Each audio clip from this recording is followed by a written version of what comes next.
देख आज मो पाखर अच्छे गोटे आलू आ गोटे चाकू मु आलू भितर चाकूटा को पुरई दउछि टिके हला मु जदी कोनोसी गोटे पदार्थ साहाय्य चाकू को मु जदी पिटिबी ताले आलू कोन हो जिबा पड़ी जिबा कथा देखिबा आलू पडुची कि नाही।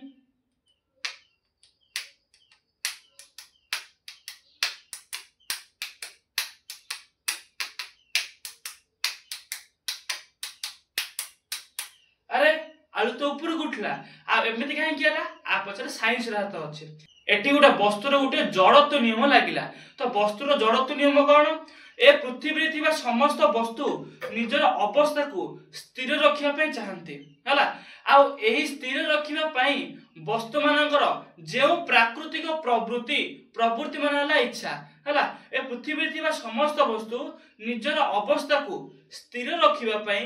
जे प्राकृतिक प्रवृत्ति थाए आमे ताकू वस्तुर जड़त्व नियम बोली कहबा। एथिर हम कोन जाला आलू कोन गला निजर जड़त्व नियम को पालिला जेतेबेले मु चाकुटी को बाडेइली सेतेबेले चाकू कोन हला गति गला किंतु आलू निजर जड़त्व नियम अनुसार निजर अवस्था को स्थिर रखिला जहा फल रे आलूटी ऊपर को उठला बळे देखा गला।